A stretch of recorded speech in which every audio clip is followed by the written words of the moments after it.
One word lang ang baliin mo sa salita ng Diyos. One word lang ang mawala sa salita ng Diyos. Hindi mo pinaniwalaan. 99.9% pinaniwalaan mo. One word lang ang hindi mo pinaniwalaan. Mapupunta lang yung pinusin sa Diyos. Amen. Hindi mo one word lang. Right. Amen. Hindi naman siguro kalamisan kung pag-uwi mo ng konti. Diba? Ang Diyos ayaw yung pinamakaw ng salita. Ang sino man magalis. Tama. At maganda. Right. Isip ko kanyang pangalan, lalagdagan naman kanyang salot kung lalagdagan niya salita. Amen. Amen? Yan ang dahilan, mga kapatid, na ang tao, nung ilagay niyo, mga kapatid, pagbaba ang ating Panginoon, wala sila sa posisyon. Kasi nakasingit pala yung kaaway. At ang tao, normal sa tao, mga kapatid, kapag siya ay hindi nakakagawa ng pagkakasala o pagkakamali, ang normal sa tao, ang magtago sa Diyos. Kaya sabi ni Kristo, hindi niyo ako inalap, ako humanap sa inyo. Kaya naman, walang taong naghanap sa Diyos. Ang Diyos ang naghanap sa kanyang tao. Ang Diyos ang tumawag sa kanyang mga tao. At hindi ka rin tatawagin, mga kapatid, kung hindi ka niya pinili. Doon sa kanyang purnanin, sa kanyang paunang kaalaman. Hindi ka tatawagin kung hindi ka susunod, mga kapatid. Kasi nakita ka na yung mga kapatid. Bago pa ang tao gumamit ito sa mundo, bago pa ilagay, mga kapatid, ang unang tao ng Diyos, alam ng Diyos, mga kapatid, na kapag ibigay niya sa taong pre-moral agency, mga kapatid, yung kanilang kalayaan sa pagpili, pipiliin nila, mga kapatid, yung gusto nila, hindi yung gusto ng Diyos. Yan na hiwalay ang tao dahil pinili nila yung gusto nila. Lagi tayo humaharap sa dalawang pagpili. At ang gagawin, namimili pa rin tayo.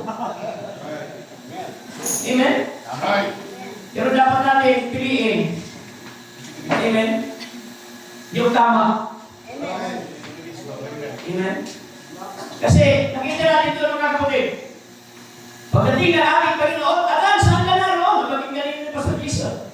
Kaya doon naman nagkaroon ng stress yung mga kapatid. At sabi ko, Lord, ano ba? Pwede kong itugtog sa pundasyon na nilaran ni Pastor Jason. Amen. Amen? Nakita ko mga kapatid na nung hinanap sila ng Diyos, mga kapatid, nagtatago na sila. At ayaw na rin magpipinusin sa Diyos. Ang Diyos ang naghahanap, saan ka na doon? Nandito kami. Nakakahiya lumabas kay hubat kami. Amen? Nung makita sila ng Diyos, nagtakip na ng dahon ng ikos. Ang sabi ng prophet, ngayon maraming mga tao ang nagpupubli sa dahon. At doon sa dahon, walang totoong pinusin. Amen. Ano ang dahon? Mga denomination, organization. Amen? Walang tunay na pinusin doon. Amen? Yan, kaya lang ibalik ang pinusin kaya lang nakakatay sa Diyos. Dahil ang Diyos mismo ang nagkatay ng kondiro. Amen. Dumating mga kapatid, ang Diyos, hupat na sila. Kaya ang Diyos mga kapatid niya matiis na kanyang mga anak mga kapatid ay nahubaran. Sino nagkatay ng hayop? Ang Diyos. Mismo. Amen. Hindi tama ang iyong pananamit. Kaya ito ang inamit mo. Amen. Para pupulit tayo mag-sinusin. Kailangan may dugo na mabubo mga kapatid ng isang inosente kondero. Upang ang tao may balik sa pinusin. Amen. At ang kondero ngayon walang iba kundi si Kristo. Pinatay, ikaw, si Kristo ng lugar. Kaya, kailan ka niligtas? Before the foundation of the world. Hindi na sa krus ng Calvary. Hallelujah. Kundi sabi sa mga Revelation 13:8, lahat ng pangalan na hindi nakasulat sa Lambs Book of Life, iyon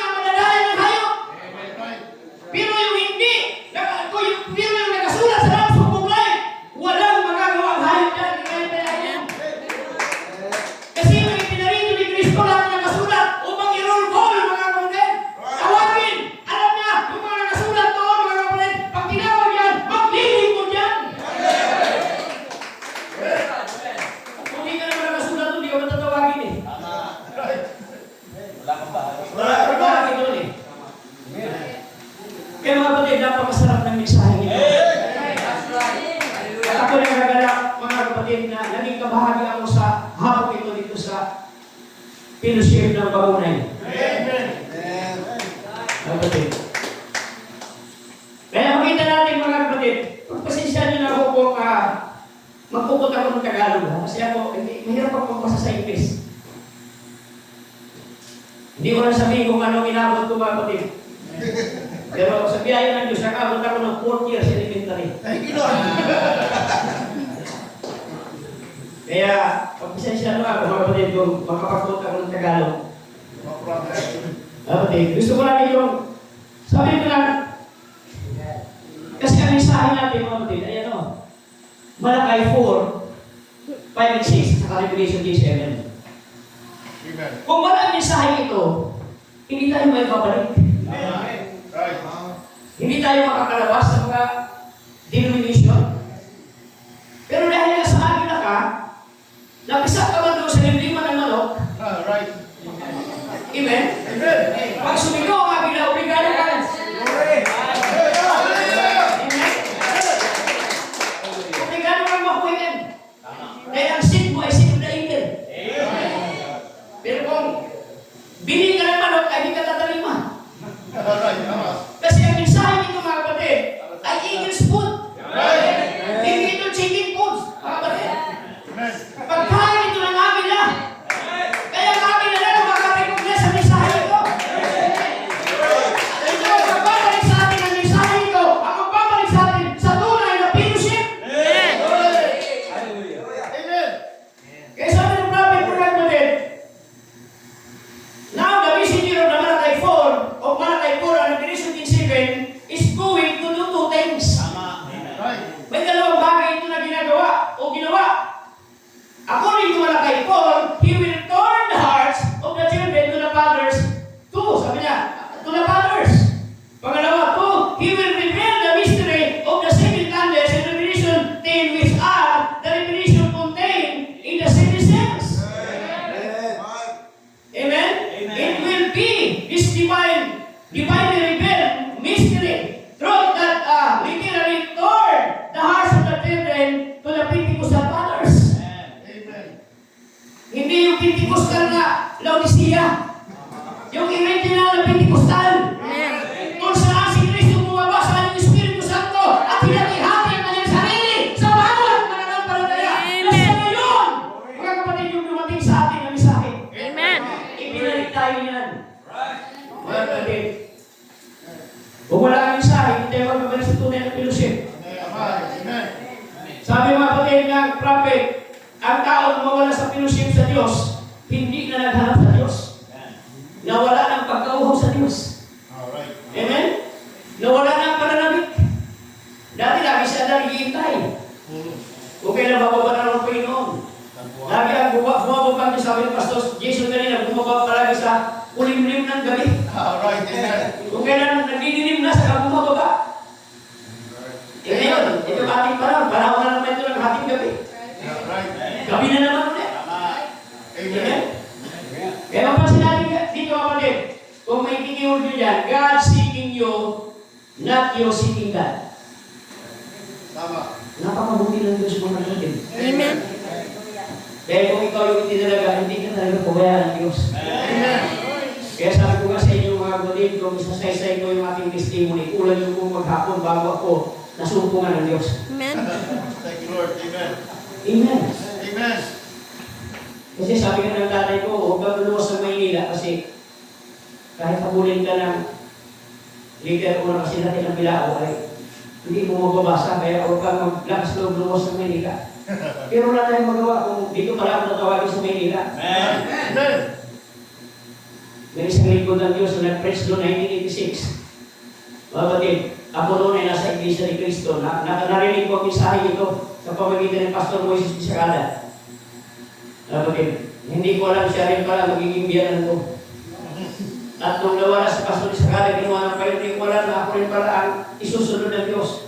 Thank you, Lord. Para masiwa doon sa kung saan yung pinunda mga batid, yung pioneering ni Pastor Bisacada. Hindi natin pinaplano ang buhay natin. Amen. Pero dahil meron Diyos na nagpaplano sa buhay natin, sundan na natin kung ang plano ng Diyos sa buhay natin. Amen. Hindi sa may ibig, hindi sa tumatakbo kundi sa Diyos na naawa. Right. Sa kanyang biyaya at habag, mga kapatid, dinadala niya tayo. Amen. Kasi alam niya, mapapasunod niya tayo. Hallelujah. Kaya sabi rin mga kapatid, ang Diyos ang naghanap sa iyo. Walang tao makalalapit sa akin, sabi ni Christ. Maliban ang Ama ang sa kanya magdala muna sa akin. Ang Diyos ang manap sa inyo. Hindi kayo ang naghanap sa Diyos. Hindi nyo magagawa yun kahit kailan. Right. Mali ang kalikasan ninyo. Isa kayong baboy. Napakamali na pala nung nawala ang fellowship. Parang tayo naging baboy. Right. Pigin naman sa English yan. Tinagalog na. Isa kayong baboy. Wala na kayong mainam na nalalaman. Pag naputol pa ng fellowship sa Diyos, wala ka nang mainam na nalalaman. Right. Amen. Basta nakatira lang kayo sa isang kulungan ng baboy. Amen. Kasi kung ano na lang ating nagagawa eh. Wala na sa tama eh. Amen. Hallelujah. Iyon lang ang nalalaman nyo. Gusto nyo yun. Painom-inom ng servisa. Palog-log sa putikan. Pupus rin kasama ang asawa ng kapitbahay ng lalaki. Yun daw ating naging picture eh. Kung nawala yung fellowship eh. At ginagawa na ang lahat na magagawa mong masama. Na para ba kainom nun? May nagbigay na yung kauhan mo, may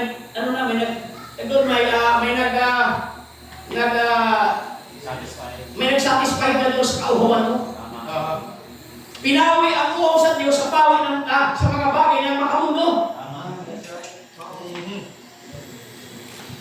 Kaya mahirap ang mahulay sa fellowship. Amen. Sabi ng prophet, pag may nalaman ako may fellowship, parang may mamatay sa loob ko kung di ako hatin. Right. Thank you, Lord. Yun ba ating nararamdaman mga Amen.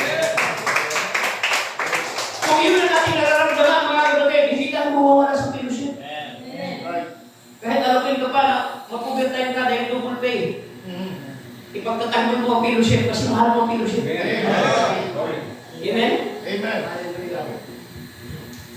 Isa-isa dahil hindi mahal yung birthright.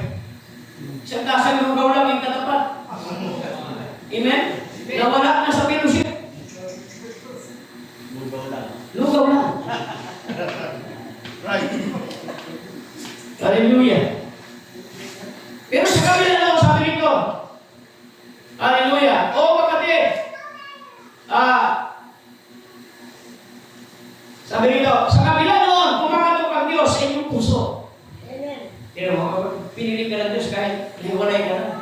Hanapin ka. Amen. At kakatukin yung puso mo. Sa kabila noon, kumakatok ang Diyos sa iyong puso. At sabi nito, kumatok sa kapatid na parang sa pulpito. Ang pagkatok na yon ang nagpapabago. Amen. Amen?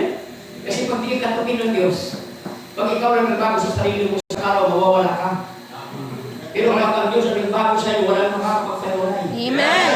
Kamatayan man, kahubaran man, kamungatan, angin man, kapangyarihan man. Walang makakapagpalawalay kasi ang Diyos ang nagbago sa iyo. Tinanggap mo sa iyong pagkatok, pinapasok mo mga kapatid, kaya ka, nabago. Hallelujah.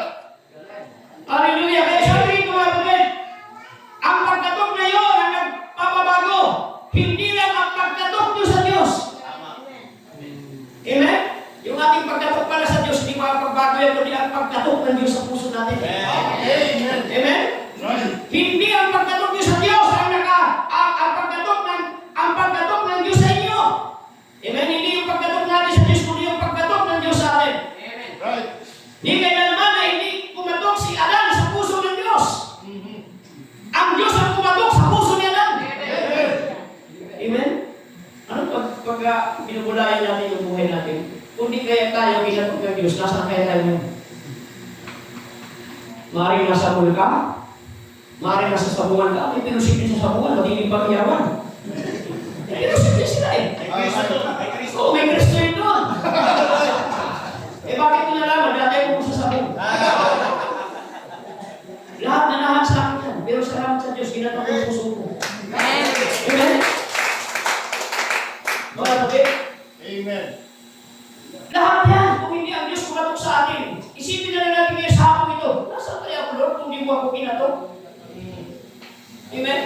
Pero kahit naman anong katok sa'yo, kung wala, di naman dyan nilagay ang Diyos na bahagi sa buhay mo, hindi ka rin magigising. Ang Diyos kumatok nga eh, mga kapatid. Sa Laodiceans kumakatok, pinagsarahan ka nila eh. Right. Pero yung nagbukas, nilabas niya. Kaya nasa tayo ngayon, wala na sa Laodicea days. Amen. Nasa tayo, nasa Fridays. Nasa Yunan, nasa Yunan. Kaya kinakain natin dito sa Yunan. Kaya sabi ng prophet, my Bible becomes a new Bible. Kaya kadalasan ng ating kinukuha na kasulatan ay nasa new Bible tayo kumakain. Kaya binuksan ng Diyos yung second course menu sa ating panahon. Ang mas marami tayong kinakain kaysa kanilang panahon. Amen? Kapatid, kaya hindi ka magugutom rito. Amen. Right. Amen? Dahil balik ka na eh. Nung si Adan, mga kapatid, hindi pa nahiwalay sa fellowship, providing ng Diyos ang lahat ng mga bagay. Tama. Nung nahiwalay, sabi ng Diyos, mula kayo kakain ka, pagpapawisan mo na. Tama. Amen. At kinakayas mo sa lahat ng pinin. Bungkalin mo yung lupa na pinagpunan ko sa'yo. Amen. Right. Amen? Isipin nyo mga kapatid, kung hindi doon si Adan nahiwalay, providing lahat. At walang kamatayan, walang may tatayong ospital, walang kaaralan. Bakit ang tao kailangan mag-aaral? Dahil may inalok na karunungan sa kanyang pinin.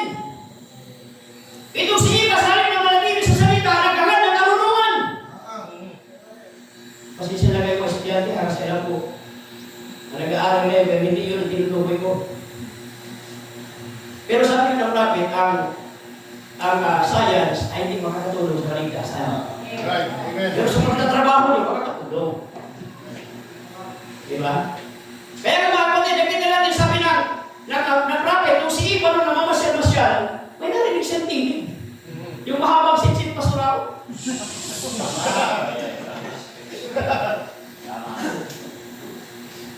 Tuloy ba na sinabi ng Diyos, huwag kayo kakain niya? Ano sinabi ng Diyos? Baka bago mamatay. Yung siyuriday, ang inilagay ng iba, less yiday. Doon pumasok ang kaway sa baka.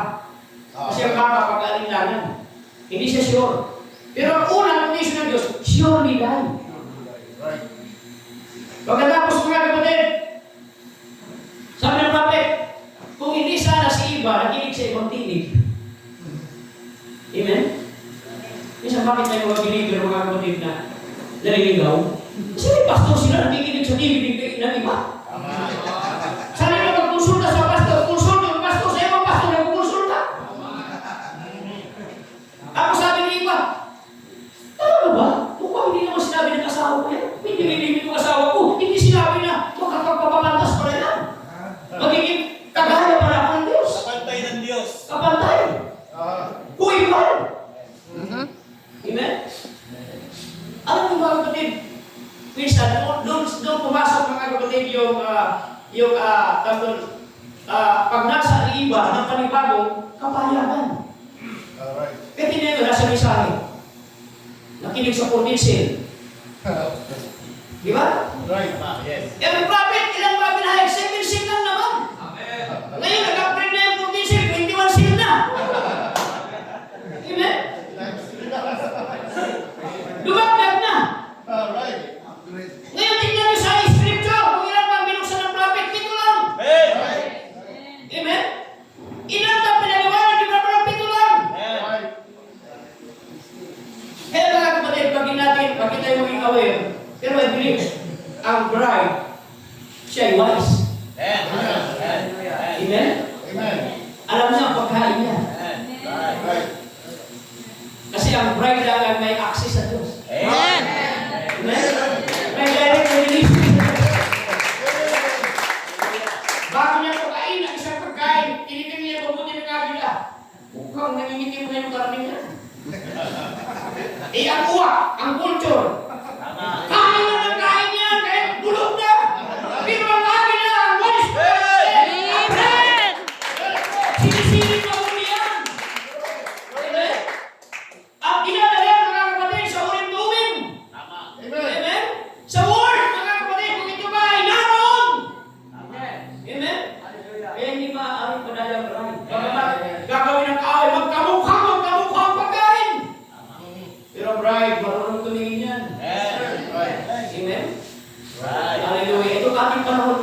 pinasok na lang yung mensahe ng Diablo, tandaan niyo yan. Right. Eh bakit pare-pare ka sa mensahe? Ba't wala kayong pinuship? Diba? Sino nagbabakod? Sabi ng prophet, nung ibinaba ng mananampalataya ang standard ng word, ang mga kambing na sinundan. Pagpasok, kahanap ng tupa. Right. Pero siya makita, hindi binigil ka, hindi itsurang ka. Amen? Pag anong itsura na wala mga kapatid sa mensahe, hindi ito pa yan. Kambing yun. Right. Kasi nakapasok ng kambing sa mensahe. Kaya binaba ang standard. Imbis na ang gate mataas, ang bakod mataas, binabaan kasi. Sabi, hindi makakasunod yan. Huwag mong i-preach yan kasi maraming masasaktan. Eh yung tatama ko naman yan, malakas mag-tais, malakas mag-opening, malakas mag-punta sa kawain. Eh huwag mong i-preach yan. Pero magtutupang lingkod ng Diyos. I-preach mo yung Lord. Yung totoo. Hindi tayo pinigulisyo na pinugulan natin ang tao. Amen? Tayo ang nalipot ng Diyos na straightforward. Hindi natin binabago kung ang pagkakasabi. Hindi natin iiwasan mga kapatid matuto kung sino man. Dahil mas gusto ng bride mga kapatid. Yung direct to the point. Mas gusto ng bride mga kapatid yung sinasabi ko ito. Nasaktan naman. Amen? Ako mas mainam pa sa akin, nasaktan ako. Alam mo bakit? Kasi ang salita ng Diyos, matalas sa rin ng nakapagdalaw tayo. Pag nasaktan ka, ibig sabihin buhay ka pa. Kaya kung wala na salita lang, patay ka na! Patay ka naman mo! Nauulit ka sa Panginoon! Patay ka na! Wala ka na pakiramdam! Pero nasasaktan ka para may tumutulo sa puso mo mga kapatid, iluha mo sa Diyos yan! Lord, thank you! Pinanarhaman mo ako! Amen. Ganun po, bride.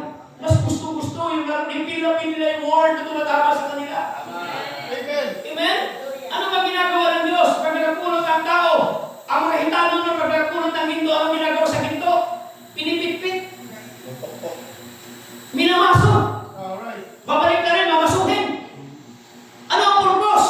Hindi upang saktan, kung itagalin yung mga Impurities. nandoon na mga nakadikit na dumi. Alright. Ang ginagawa ng ano, pitpit na naman yan, pitpit ng pitpit. Tapos babalik na rin. Kaya naman tinigilan sa kami pitpit. Hanggang makita yung mukha. Ako nakita na yung mukha mo. Hallelujah. Saka darating sa iyo mga kapatid, ang approval ng taga-pitpit kung totoo ito. Alright.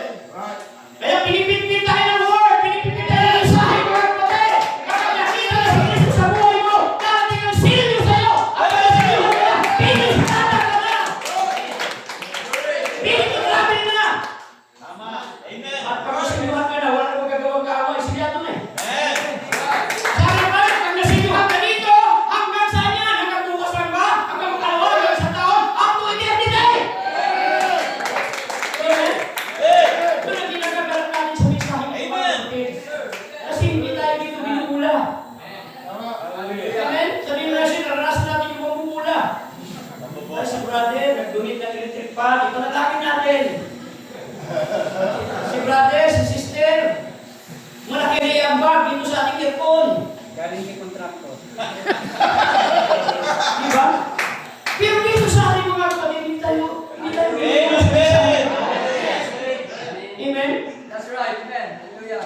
Kaya nga pag sa ating mga mananampalataya, no, pag nasaktan tayo sa mensahe na kagawin yung predict ng pastor, masalamat tayo. Amen. Buhay ka pa. Kaya ano ang church? Amen? Ano ba ang church? Church ay house of correction. Ano gusto mo? Ang ibang tao magtuwid sa'yo?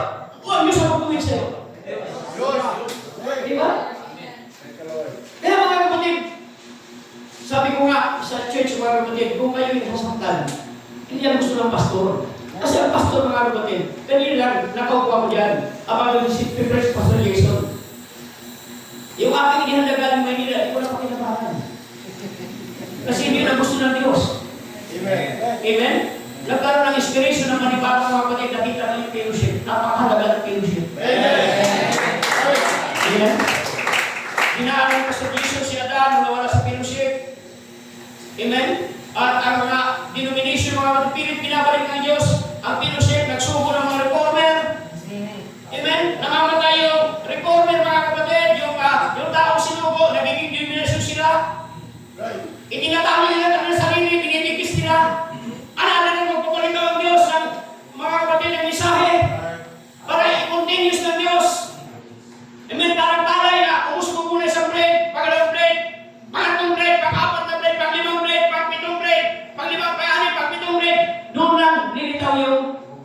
bulaklak. Amen. Amen? Kasi medyo chikis mga kapatid, saan lumitaw yung bulaklak? Sa Pentecostal din. Right. Pero anong dinadala ng bulaklak mga kapatid? Kala ninyo na yung binihindi pa? Di pa. Amen? Amen. Wala pa sa loob yan. Butil, wala pang bigas yan. Tama. Iba pa yan. Kaya nga hindi yan mapapababa, hindi mo mapapabalot yan, hindi mo mapapakumbaba yan. Right. Nakakonsume na ganyan nakataas. Pero habang sinisikatan ng araw yan, inulan na ng mahina, hinahangin. Amen. Unti-unti yugo-yugo yan. Bakit nagkakaroon? Amen? At kapag nagkalaman na yan mga kapatid, unti-unti na rin mamamalahay yung mga dahon. Right. Bakit? Darating na sa pag-ani. Amen. At itong ating panahon ngayon, mga denomination, lahat ng mga sinimulan ng mga reforme, puro patay na yan. Amen. Bakit? Hinatag na ng bukid ang binhi, ang buhay ng binhi, mula doon sa ilang ibaba, hanggang sa dulo, nagpakita na mula ang binhi, na kung ano yung itinanayin, yun ang nasisipon sa dulo. Pure word, pure pride, at adulterated word, ang ininilitaw sa mga araw na ito. Amen? Alam mo mga kapatid, sabi ko nga, hanggang kailan ba ako gusto nito? Ikaw nang huli. Kasi, nakita natin mga kapatid na ma-enjoy mo talaga kung nakita mo na nabalik na sa totoong fellowship. Right. Kasi alam natin sa denomination ng fellowship doon, nagpupulaan lang sila. Right. Amen. Babasa ng scripture, interpret nung nanggaling sa Bible school. Amen? Pero dito tayo kasi, may prophet na tayo na sinusundan. Pag di mo sinundan ang Islamic Savior, di mo makikita sa Kristo. Sa unang pagbaba ni Kristo, mga kapatid, nung ipropesiya ang Isaiah chapter 9 verse 6, Right. Amen. sino na nakita? Tatlong, 3 wise men. Amen. Bakit? Meron silang sinundan. Hindi si Kristo yung istan. Kundi yung istan ang nagtulog patungo kay Kristo. At kung walang istan, hindi sa mga araw na ito, hindi natin malalaman si Kristo na natin na para muna nagbalik. Amen. Kanino nagbalik? Sabi ni Pablo, sino ka Panginoon? Ako si Jesus na yung minuusig. Sino minuusig ni Pablo? Yung mga believer. Eh si Kristo pala, naroon na sa mga believer. Amen? Nagpalit ng immortal ang Diyos sa anyo ng mga believer. Eh, hanapin niyo si Kristo. Tumingin kayo sa katabi mo. Nandyan si Kristo. Amen? Tuloy niyo naman ang immortal ang Diyos. Arise in the bright morn. Ayan yun. Ito ang ating mga araw na ito. Let's remember, buddy. Hallelujah. Hallelujah. Yun ang dahilan mga kapatid, bakit kami tayo nagpapagalit sa Diyos? Baka mayroon pang isang kaluluwa, mayroon pang isang persona na may lalapit natin dito sa katawan at makaalis na tayo. Amen. Kasi yung last predicted sin na natin dinadala, nilalapit sa body of Christ sa mystical body, hindi tayo alis. Hindi papapayag ang Diyos na alis tayo kulang ang katawan ng lubya. Nasalubong tayo sa kasalan, kulang yung damit, kulang yung lahat, kulang-kulang. Pupunuin tayo ng Diyos. Amen? Kaya ka meron 5-fold eh. Amen? Hindi pare-pareho yung mga kaloob niyan. Ako, kahit kailan, gusto mong kaya si Pastor Iba, may preach, hindi ko maraya eh.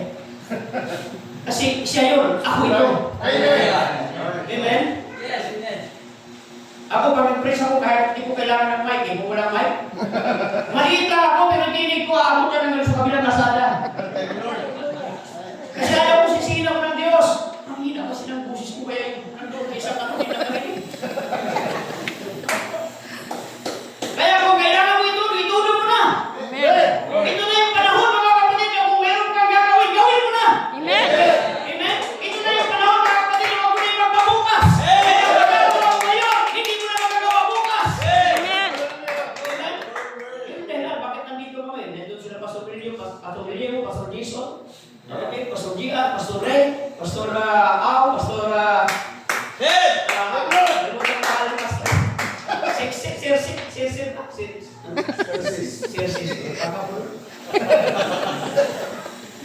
Sir. Amen? Thank you, Lord. Kasi mahal namin ang fellowship. Amen. Mahal namin kayo. Sabi ng isang tao, nagpunong kay Papa na, kung mahal mo man tao, ba't mo binubulyawan? Ba't mo sinisigawan sila? Amen? Kaya natin mahal sila. Ano naman, masasagasaan na yung brother mo. Brother mo, okay, okay lang. Pagkay. Kailangan mo bulyawan mo. Yan! Sigawan mo! Masasagasaan ka! Alis dyan! Narita mo na yung daan, pasuray-suray na eh. Sige, Brad. God bless you, Brad. Kita mo na yung buhay niya eh. Paling mo na eh. Pagdaan ang dadaanan eh. Bakit mo pabalik sa tamang daan? Amen. Huwag mo sa daming daan. Sa tamang daan. Amen? Amen. Doon mo natin. Kasi nakita mo yung lakad na iba na eh. Ibang daan na yung nilalakaran na lang ang tao. Pag lumalakad sa ibang daan, mga kapatid, iba rin ang aura. Iba rin ang itsura. Iba rin yung spirit na nagkakay doon. Pero pag nasa tamang daan ka sa daan ni Kristo, mga kapatid, Amen. pagkakat sa iyo ni Kristo. At hindi ka nyo ikagay, mga kapatid, sa maling daan. Kaya sabi ni Christ, ako ang daan, ang katotohanan ng buhay. Hallelujah. Wala makakaparoon. Kundi sa pamagitan ko. Hallelujah. Tanong namin, ang ibig daw sabihin ng fellowship, nagano sila, habang namimingwit sila. Ibig daw sabihin ng fellowship, two pillow in one ship. Diba? Pwede mo kulay kasi pinagsiksik sila doon sa isang maliit na bangka. Yung dalawang unan. Amen? Kaya huwag tayo pumayag na sirain yung ating fellowship. Amen. Amen? Kung mayroong magtatangka, sirain ito, sabi pa ng quote ni Pastor Jess doon. Na-quote niya yung sinabi na rupanang kami, siya kami magkakapatid na maranam, hindi ko nagkakamali. Nagkakamali ako hindi kami minsan. Pero pag may gusto sumira sa aming relasyon, nagkakambi-kambi kami. Amen? Kasi magkakapatid kami. Amen. Amen? Kaya nga, mga kapatid, ang pananaw ko sa mensahe, hindi po dito maging denomination ulit. Nasabi ng prophet, so once na mayroon gustong magtayo ulit, nagagawin ng ulit na denomination mo, wasakin ng Diyos yan. Amen. Kasi ayaw ng Diyos na ang pamamaraan ng tao masunod. Gusto ng Diyos, yung kanyang pamamaraan, yung Espiritu Santo ang mamuna sa kanyang iglesia. Kaya yung mga tinatanggihan ng mga tao noon pa. Sa panahon ni Samuel, gusto nila pagulungan ng tao ang Israel. Napilitan ng Diyos. Kaya ganawanat sila ng tao. Yung tao, pag tumingin niya, ito gagawin natin pinuno, gawin natin yung presbyter kasi matangin mo. Graduate sa Bible School. Ang daming titulo nito. Ito si Mikaya. Pag tayo nyo, ay, anak na magsasakayin. Wala ko yung nonituran nga yan eh. Kaya, isa po na si Mikaya. Pinili si Sidikiyas. Ni Ahab. Bakit? Matalino si Sidikiyas. Graduate sa Bible School. Meron pa siya mga tinuruan na 400 pa sila. Pero nasa ng Diyos? Nakaibigan niya. Amen? Kaya hindi ang Diyos tumitingin kung anong natapos mo. Kahit di ka marunong magbasa, basta gagamitin ka ng Diyos, magamit ka lang sa Diyos, ang Diyos ang bahala sa iyo. Amen? At makakabiling ka sa Diyos, ikakait ka ng Diyos. Minsan kasi ang tao na ginagamit ko ngayon pinag-aralan, sinasala ang salita ng Diyos. Meron siyang panala. Yung kanyang karunungan na ginagamit. Kung mabilit ko papasok sa iglesia. Pag-preach ko ito, baka isang poste na lang namatira sa iglesia. Baka maglayasan yung mga tao. Pero kung, mga kapatid, ang gagamitin mo, ang pamamaraan ng Diyos. Sabi pa ng prophet, ihagis mo lang yung lambat. Hayaan mo yung lambat ang makahuli. At pag binatak mo, ang Diyos ang mamimili dyan. Amen. Kaya tayo, hagis na ng hagis ng Lord. Hallelujah. Tingnan nyo mga kapatid, kung gaano mahalaga ng Diyos. Pag na usap dito, Hebrews 13, verse 22 to 25. Lead us through with a true heart in full assurance of faith. Having our heart sprinkled from an evil It says, and our bodies washed with a pure water. Tayo mong sinapit na may tapat na puso sa lubos na pananampalataya na ang ating mga puso na bisikan mula sa isang masamang puti at nahugasan ang ating katawan ng dalisay na tubig. Na ating ingatan matibay ang pagkakilala ng ating pag-asa upang huwag mag-alinlangan sapagkat tapat ang nangako. Amen. Sabi nito, na huwag nating pabayaan ang ating pagkakatipon. Right. Lagay ang ugali ng iba, kundi mga karanasan sa isa, lalo na kung inyong namamalas na ang karawan sa pagbabalik ay malapit na. Amen. Kaya dito mga kapatid, sabi ng prophet, mahalaga po sa Diyos ang fellowship. Ang tao ay pinanganak para magkaroon ng fellowship. Man was born to have fellowship. Amen. Sabi ng prophet. Sabi ito, now, man was born to have fellowship. Man in the beginning, back in the Garden of Eden, he had wonderful fellowship. Amen? Amen. God come down and fellowship with His company of men and women every evening. Sabi isang gabi pala na babakos. Right. Kaya yung mga Bible study sa Merkulis ng gabi, Friday ng gabi, huwag mo pala nagpasin yan. Amen? Kahit pa huwag ka na palabas sa telebisyon. Kahit na nakalagay, ito tuloy, hipo ako na, ito tuloy. Mga programa sa telebisyon, para mapambitin yan.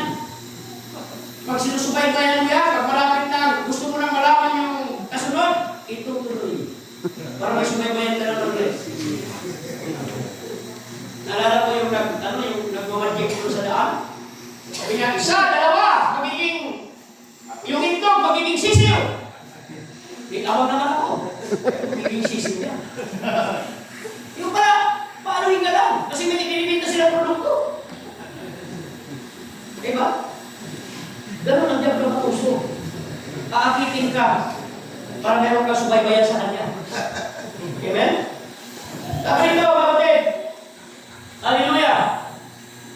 God come down and fellowship with His company of men and women every evening. And the whole of the evening, God would come down under the great palm trees, perhaps His sacred light, as it was shining down at Adam and Eve in the great cathedral in the open fellowship with God. Had nothing to worry about as long as they were fellowshipping. Amen. Wala kang lalahanin. Right. Amen? Habang ikaw ay kaya nga, si Kristo nagpaalala, but seek ye first the kingdom of God and His righteousness, and all these shall be added unto you. Kung unahin mo siya, ang lahat ng mga bagay wala kang lalahanin. Amen. Kasi nung sa Garden of Eden, habang inuuna nila ang Diyos palagi, nandun sila naghihintay, wala silang inaalala. Right. Eh sabi ng prophet, I love fellowship with men. I like to go out and talk with people who loves the Lord. Hallelujah. Amen. Eh, huwag kang magpulong. Makaisulit na lang tayo. Ako. Mahirap yun kasi dinisin nyo tayo ng Diyos sa fellowship. Amen. Amen? Hindi na magsulo. Kasi ang body of Christ, mga kapatid, ay mystical. Hallelujah. Amen? Amen. Mystical ang body of Christ. Buong mundo, universal. Amen. Hallelujah. Amen? Paano mo itanggihan yung kakatawan? Hindi mo pwede sabihin, ikaw ba? Hindi kita kailangan kaya puputulin kita. Paano mo makakalakad ng maayos? Alright. That's right. Amen. Amen. Kaya kailangan may fellowship yung buong katawan. Nagkakaisa, nagkakasundo. May bonding. Hallelujah. Amen. Amen? Hindi pwede sabihin nagbibig, ikaw kamay, ayaw mo dahil kung anong hinawakan mo, ayaw kong magsumbong ka sa akin. Diba? Hindi naman pwede sumbong ka sa tayo, mali yun. Right. Diba? Kaya mga kapatid, kinalanin, mga kapatid, fellowship, sabi nito, I love fellowship with men. I like to go out and talk with people who loves the Lord and have fellowship with Him because we see the same thing. Our motives are the same. Our ideas are the same. I like to talk with people on the, I've got a friend sitting right down here that likes to hunt and fish. Sabi niya, kahit daw sa pangingisda, mga kapatid, gusto niya may kapakapilip sila, parang sila ng motibo. Many times we have a lot of fellowship together, just sitting around talking on those things because we like those things. that any man ever had was when we had fellowship with God. Amen. Yun yung greatest fellowship for us. When God had given Himself open to man to fellowship back and forth with His Creator, the Creator and His creature. Mas gusto mag-fellowship ng Diyos yung kanyang nilikha. Kaya nagkaroon ng fellowship ang nilikha at ang nilikha. Amen? Amen. Hallelujah. Now, when God was fellowshipping with Adam in the Garden of Eden, Adam had nothing to worry about. Amen? Wala siya pinaalala eh. Kapatid. Kaya pag wala kang fellowship sa Diyos, ang daming alalahanin. Right. Amen? Amen. Di ba kasundian? Yes. Sundian sa totoo lang, tumigil tayo ng humigit ko muna, araw-araw. Pero pinagkaroon niya sa fellowship. Amen. Isipin mo, 10 days kami mawawala. 11. Ay, 11 pala. 11 days. Mawawala daw sa opisina ni Pastor araw-araw. O, hindi matutuloy ang pastor, hindi matutuloy ang kiss the honeymoon kapag wala sa Pastor. Kasi walang kiss the bride. Amen? Pero iniwan ni Pastor rin. Thank you, Lord. Amen. Ala-ala na may fellowship dito sa Amen. Kaya natin kamahal ang fellowship. Hindi natin tinitingnan kung gaano kikitain natin sa loob ng 11 araw. Right. Amen? Amen. Ang ating tinitingnan kung gaano natin mga kapatid mahal ang Diyos, kung gaano natin kamahal ang fellowship. Kaya tayo pinisipin ng Diyos sa fellowship. Hallelujah. Sabi nito, Adam had nothing to worry about. Everything was the smooth and running right. Tumatakbo ng tama, smooth lang ang buhay ni Ida kasi may fellowship. He didn't have to worry about his clothes. Hindi niya kailangan na ang problema ng damit. Nung wala sa fellowship, no problema sa kanya damit. Kaya napag-diskitahan na yung dahon ng ipos. Wala may fellowship sila. Hindi niya kailangan ng damit. Amen? Hallelujah. Hindi niya alala kung hindi niya damit. Right. No, ito ba? Sabi rito, he didn't have to worry about his clothes. He didn't have to worry about something to eat. Mati pagkain niya, hindi niya pinaproblema. He didn't have to worry about sickness. Hindi niya pinaproblema sa karamdaman. Walang karamdaman noon eh. Amen. Kaya nagkaroon ng karamdaman, kagutom, kahirapan, nung nawala ang tao sa fellowship. Amen. Amen. Ngayon, pinalik ng Diyos yan. Subukan niyo maglingkod sa Diyos. Sabi ng Diyos, di mo kita pagyawanin, pero kita pagkukulangin. Amen. Huwag kayo mag-alaman. Maglingkod kayo sa Diyos. Kung saan tayo nilagay ng Diyos, mga kapatid, paglingkuran mo ang Diyos. At pag mo alalahanin sa lahat ng mga bagay, ang Diyos na bahala niya. Amen. Amen? Pagkain mo, pananamit mo, pamumuhay mo, karamdaman. Sabi ng prophet, sagot ka ng Diyos habang nasa linya ka ng Diyos. Hallelujah. Amen. Huwag ka lang lalabas sa linya. Kaya nga sabi ng prophet, stay in the light. Amen. Stay in the word. Right. Amen? Kasi may mga bride doon na nag-iba na ng linya eh. Gusto lang pumunta na magmarcha sa kinahulugan ng mga ano eh. Diba na sa place ng prophet yung previous to the right? Nakita niya, sabi niya kung hindi na lang itsura ng, hindi na lang pinagkakalan ko, kunin mo na ako Panginoon. Kasi akala niya, yung nagpamarcha na nagpaka-maiksi ang pasyon, lalo sa pagkabigin nila. Nagmarcha, may klerbuhok, mga dihikaw, mga dimikap. Nagmarcha, tapos habang nagpamarcha sa dulo, nahuhulog, balagim-lagim yung sigaw, pagkahulog. Sabi na parang kumindim lang ang pinagpagalan ko. Kung yan ang itsura na nabiyagay, Panginoon, kunin mo na ako. Walang sa-isa yung pagpapagod ko. Right. Inalim siya ng Diyos, kasi ang Diyos makaalim eh. Right. Amen. Nung nandoon ka sa punto na parang ka ng si Elias nandun sa Unific Tree, nakalutlok, nakamukmok, kasi parang hindi sa takubay, darating ang Diyos para namin ka. Amen. Hindi yan ang bunga ng iyong pangarap. Ito yun. Amen. Amen? Nakarinig sila ng tugtugan. Di ba, onward Christian soldier ba yun? Right. Amen. Tapos nakita niya, ang haba ng mga buhok, ang haba ng bistina, walang mga purloy, walang mga ornaments, Amen. walang lipstick, walang makeup, mga simple mga babae, na nag-pray, ito itong simple. Amen. Nagmarcha.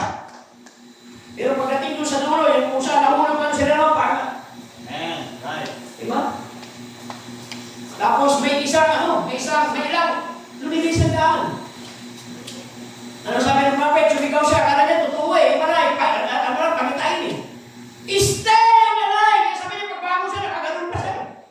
Stay on the line! Ganun po tayo mga kapatid. Kailangan natin manatili sa kanya para maging smooth ang lahat sa atin. Amen. Sabi ni David, kung lalakad ka sa daan ng Diyos na ihanda sa iyo, nakita ko ang leon, kinapos ng gatas at walang kakain, pero ang mga banal ng Diyos, kailanman, hindi pinabayaan ng Diyos. Amen. Mga kapatid, ako subok mo nun. Mag-ibon ako sa Diyos mga kapatid. Iniwan ko yung trabaho ko. Kapatid, nag-ibon ako. Nung may trabaho ako, nagpapasok na ako, nagtrabaho ka ako, pinakapos kami. Iniwan ko yung pagtatrabaho ko sa dinar. Nakapasok kasi ako doon, pero Mr. Abaya ako. Ako ni Abaya. Pinasok ako doon. Nag-drive ako ng mga sasakyan ng dinar, mga gagawin ko. Iniwan ko mga kapatid sa Santo Lord. Abala, pag may Christian meeting kami, hindi ako makatalos. Abala, iwan ko Panginoon, bahala ako. At nasubukan ko ang Diyos. Amen. Iwan kung pipiliin ko siya mga kapatid. Amen. Lahat ng bagay, idaragan ko sa iyo. Ano man ang pagkailangan? Dati kaya makapunta sa mga fellowship. Mga papuntang Samar, papunta dito sa Mindanao, di ako makapunta. Pero nang iniwan ko yung trabaho ko, naging malaya ako at ang Diyos ang nagpuprovide. Salamat sa mga. Kaya mga kapatid, amahan ko sa inyo, pag-ikunan niyo ang Diyos. Piliin mo ang Diyos. Piliin mo ang fellowship, mga kapatid. Huwag fellowship sa libutan. Marami kasi puri ng fellowship. Mga kapatid, pero mas piliin mo yung fellowship sa Diyos. Amen? Hallelujah. Kaya sabi niyo, mga kapatid, you didn't have to worry about sickness, you didn't have to worry about death, sorrow. He knew nothing about them, just the freedom like a child. He had a heavenly Father who watched over him and fellowship with him daily. Gusto na ng Diyos yung araw-araw may fellowship ka. Amen. Hallelujah. Wouldn't it be marvelous if we could be back like that again? Amen. Yun ang nakakagala. May binalik na sa atin na yung fellowship. Amen. Amen. Kaya sabi ko, wala nang imposible. Mag-fellowship yung Cagayason, papunta Maynila. Diba, Pastor Ipoy, wala nang imposible yun. Bisan kayo naman nila sa Maynila. Diba? Wala nang imposible yun. Kasi tayo, hindi tayo nagtatayo ng pader para makuran ang ating. Diba? Hindi tayo nagbabakot. Amen. Ang gusto natin, fellowship. Amen? Hindi tayo pupunta sa ibang lugar para magtayo ng bakod. Harangan ang dapat mga kapatid na magkaroon ng magandang relasyon. Sirain ang magandang relasyon. Kundi dapat sa ating mga kapatid yung huling mga araw na ito, ipairan mga kapatid yung totoong pag-ibig. Amen. Amen. Hindi yung pakunwaring pag-ibig. Yung totoong pag-ibig. Amen. Na ang Diyos ang kumikilos sa ating mga puso. Amen. Amen? Kaya sa hapon ito kapatid, pagpasinhan ako bumaba. Marami akong mga quote na pero alam ko, kung minsan hindi na natin kailangan basahin ng quote kasi nga, kung sasabihin mo at memoryadan mo naman yung mga quote na yan, alam na rin ang bawat naman. Amen? Amen? Alam na rin yan kasi lahat naman tayo nagbabasa. Amen? Kailangan lang natin makuha yung livelihood ng business. Amen. Kaya mga kapatid, salamat sa ating Panginoon. Tayo po